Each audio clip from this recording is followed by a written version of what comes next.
Donc, mon nom, Jean-Gabriel Ganassia, je suis professeur d'informatique à la Faculté des sciences de Sorbonne Université. Je poursuis des recherches dans un laboratoire qui s'appelle le LIP6, qui est le laboratoire de cette université. Au départ, ça voulait dire Laboratoire d'informatique de Paris 6, mais l'université aujourd'hui ne s'appelle plus Paris 6, mais le nom du laboratoire est resté. Et je travaille depuis très longtemps en intelligence artificielle. Je suis venu ici étudiant pour faire un DEA sur l'intelligence artificielle. Ensuite, j'ai fait ma thèse sur ce même sujet à Orsay, thèse de docteur ingénieur, ensuite thèse d'État, et puis quand j'ai voulu avoir un poste de professeur, je suis revenu ici sur le poste du professeur d'ailleurs qui m'avait attiré à l'intelligence artificielle, et ensuite j'ai dirigé le DEA que j'avais fait, voilà, et je continue donc à travailler ici depuis. L'élément déclencheur donc, qui m'a conduit à faire de l'intelligence artificielle tient à une émission de radio. Plus précisément, j'ai fait mon service militaire en tant qu'ingénieur dans un service de l'armée de terre qui testait des caméras de vision nocturne. Et là, je trouvais que c'était très fastidieux et j'imaginais qu'il faudrait essayer d'utiliser la technologie pour reconnaître automatiquement les formes, pour ne pas avoir à rester devant ces écrans pénibles. À l'époque, en plus, c'était des couleurs vertes phosphorescentes et c'était très très ennuyeux. Et donc, je me disais qu'il faudrait traiter automatiquement les images. Mais j'avais fait un tout petit peu de traitement d'image de façon numérique et je trouvais que c'était peut-être pas satisfaisant, qu'il faudrait essayer d'avoir des symboles pour traiter les images, d'écrire les choses de façon intelligente. Et j'ai écouté un jour la radio France Culture et là j'ai vu quelqu'un qui proposait de faire des choses qui ressemblaient à ce que j'imaginais et je me suis renseigné, j'ai obtenu ses coordonnées et puis j'ai vu qu'il y avait un DEA et j'ai fait ce DEA. Il y avait deux matières qui étaient la reconnaissance des formes et puis une matière que je ne connaissais pas à l'époque qui s'appelait l'intelligence artificielle et c'est vrai que j'ai ensuite été très attiré par cette discipline et j'ai fait ma thèse en intelligence artificielle plus tard. Est-ce qu'il faut craindre l'intelligence artificielle? C'est une question délicate parce que d'un côté, je pense qu'il n'est pas bon d'avoir peur. Il n'est jamais bon d'avoir peur parce que ça conduit à s'enfuir. Et il y a toujours un côté irrationnel dans la peur. Et en même temps, bien sûr, il y a des transformations de la société dont il faut avoir confiance et dont il faut effectivement se défier. Alors, plus précisément, je crois que il y a derrière le terme d'intelligence artificielle l'idée qu'un objet va s'animer d'intelligence. Et cela ressuscite des inquiétudes qui sont ancrées dans le cœur de l'homme. C'est l'idée que l'œuvre humaine va se retourner contre son créateur. De même que Dieu peut se méfier des hommes. Les hommes se retournent contre Dieu, les hommes ayant été créés par Dieu. Donc cette idée un peu un écho de ce qui se passe dans l'ordre métaphysique qui serait dans l'ordre de la réalité. Alors tout ça, bien sûr, aujourd'hui, n'est pas légitime. Et c'est un peu ce que, en tant que spécialiste d'intelligence artificielle, j'ai été amené à dire, c'est que les gens qui nous racontent que les machines vont tout d'un coup se soulever contre nous et nous réduire à l'état d'esclaves ne sont pas fondés. C'est-à-dire qu'on n'a pas d'arguments rationnels, d'arguments rigoureux qui permettent d'affirmer ce genre de choses. En revanche, et je crois que c'est ça qui est extrêmement important, l'importance que prend l'intelligence artificielle dans la vie de tous les jours fait que cela transforme les relations entre les hommes. Souvent, j'utilise un terme un peu savant qui vient du langage philosophique, c'est la réontologisation. Alors, l'ontologie, c'est la science de l'être. Ça veut dire qu'il y a un certain nombre de notions qui font la trame du tissu social, comme l'amitié, comme la réputation, comme la confiance. Tout ça, ça existe depuis des millénaires. Dans l'Antiquité, ça existait, l'amitié, la confiance, etc. Mais justement, avec le numérique, ça se transforme. Aujourd'hui, les réseaux sociaux nous proposent un lien d'amitié, et ça ressemble à l'amitié, c'est une affinité particulière entre des gens. Sauf que ça n'est pas tout à fait la même chose sur Facebook, même si en général quand vous cliquez pour être amis, c'est parce que vous avez un intérêt commun. Mais ça n'est pas exactement la même chose que l'amitié d'avant. Et ça transforme l'amitié, parce que là où vous aviez des gens avec lesquels vous aviez une relation privilégiée, ancienne, et donc vous les appelez régulièrement pour prendre leurs nouvelles, le fait que vous soyez sur le même réseau, et donc que vous ayez quelques informations sur ce qu'ils font, fait que vous faites l'économie de les appeler au téléphone, par exemple. Alors l'amitié c'est une chose, on pourrait dire c'est pas grand-chose, mais la réputation, dans un village, c'était lié à ce que faisaient les gens. Est-ce que, bon, ils étaient de confiance ou pas? Est-ce qu'ils faisaient des bêtises, etc. En France, par exemple, il y a une chanson de Georges Brassens, La mauvaise réputation. Alors, est-ce qu'il en va de même aujourd'hui avec la réputation? Vous voyez que on peut agréger tout un tas d'éléments sur vous et, à partir de ça, établir un score. C'est ce que proposent de faire les Chinois. Alors, eux, ils le font d'une façon qui nous effraie un peu. Ils vont prendre des images, ils vont reconnaître. Par exemple, lorsque vous ne traverserez pas au bon moment, et là, vous aurez un mauvais point. Alors, un mauvais point, c'est pas grave. Peut-être vous aurez une petite amende. Mais si vous en avez beaucoup, à ce moment-là, on se dira, c'est quelqu'un qui a un comportement antisocial. C'est une forme de réputation. On peut se dire, oui, bon, ça c'est la Chine, nous on est différents, mais sauf que quand on regarde bien, il y a un peu les mêmes tendances. Vous voyez que ça peut être tout à fait négatif. Et donc quand je disais tout à l'heure, il ne faut pas avoir peur, parce que ce n'est pas la machine qui elle-même va prendre le pouvoir. En revanche, il y a des hommes derrière les machines, et bien sûr, si l'on y prend garde, nous allons vivre dans une société qui sera extrêmement autoritaire et coercitive.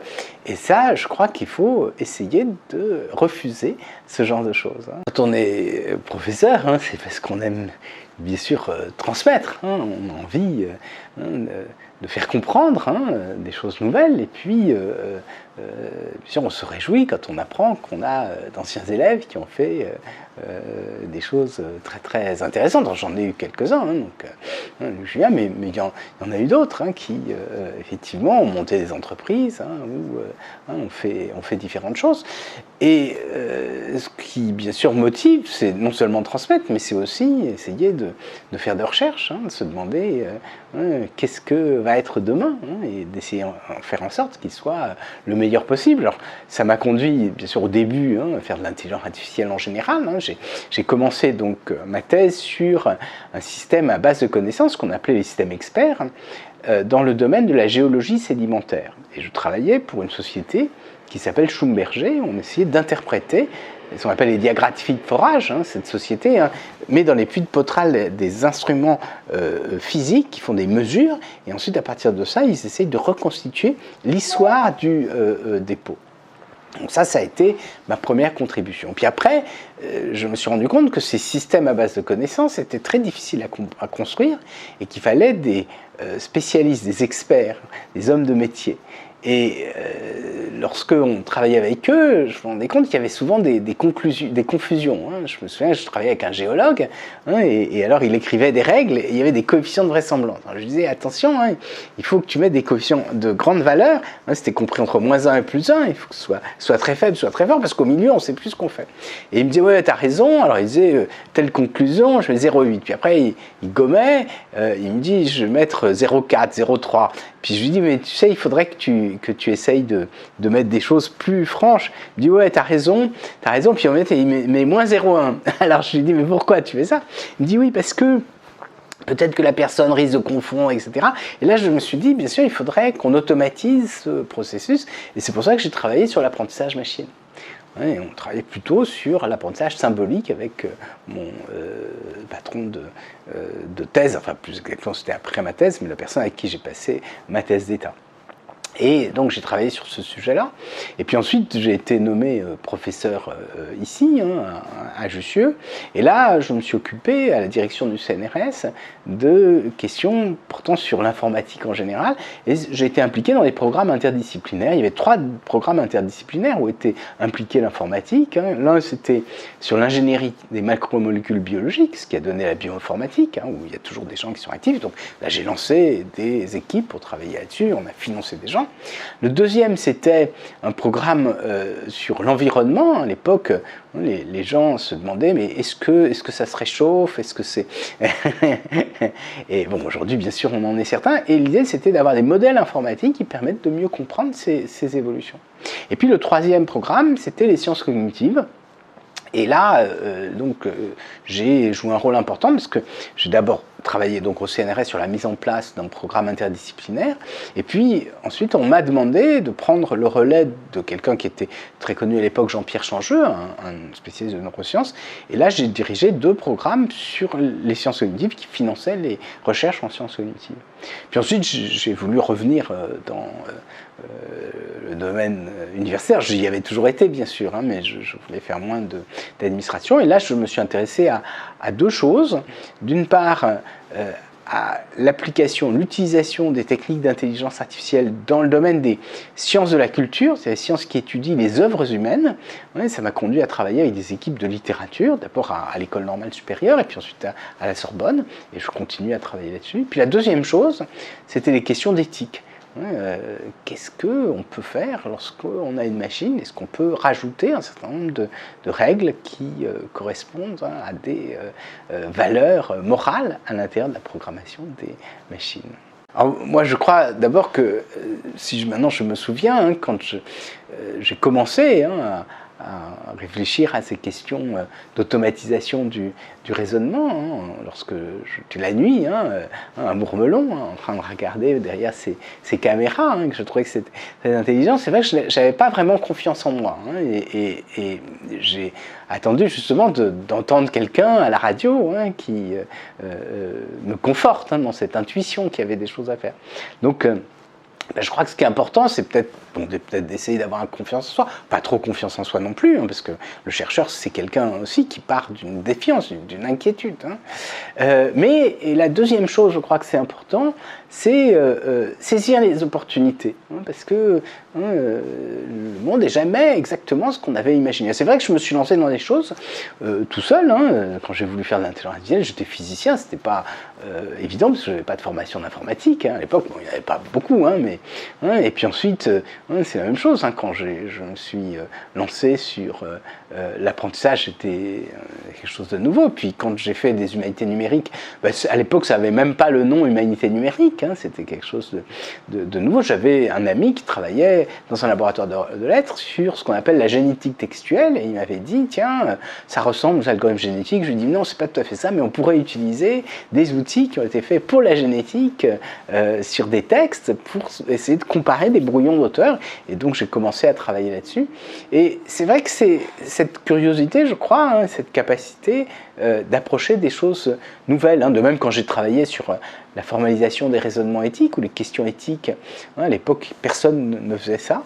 Et aujourd'hui, tout le monde est bien sûr convaincu de l'importance de ce genre de choses. Donc je crois que s'il y avait un conseil à donner, oui, c'est ça. C'est être ouvert, être curieux, et se demander de quoi demain sera fait, bien sûr. Je crois que c'est tout à fait essentiel. Il Kodratov, qui était une personnalité extrêmement originale, qui m'a donné confiance dans le fait que je ne savais pas si j'étais fait pour être un chercheur au départ, et donc lui m'a laissé entendre que oui, il y a ça. Puis certainement Jean-Claude Simon, qui malheureusement est décédé aujourd'hui, qui a été un peu à l'origine, part vers lui de cette vocation, puisque c'est en écoutant une émission qu'il avait faite. Alors curieusement, ensuite, quand j'ai été nommé ici professeur, ça a été sur son poste, puisqu'il était en train de partir en retraite. Il est décédé précocement en un accident, donc c'était pas du tout pour ça, mais donc là, certainement, oui, bien sûr. Puis il y aurait certainement beaucoup d'autres gens qui m'ont appris, à la fois parce que c'était des scientifiques, mais aussi j'ai une formation de philosophe, et bien sûr là aussi, je crois que ça a été extrêmement important dans mon cheminement. Alors, je suis un philosophe atypique parce que je l'ai fait un peu en cachette de mes parents, par passion, mais je crois que là encore, il y a quelque chose de très important, c'est capable de croiser les disciplines. Je crois que la recherche, de même que la vie, c'est une aventure. Et donc il ne s'agit pas simplement de codifier les choses, de créer des cursus pour tout le monde, mais de savoir que chacun peut créer son propre chemin.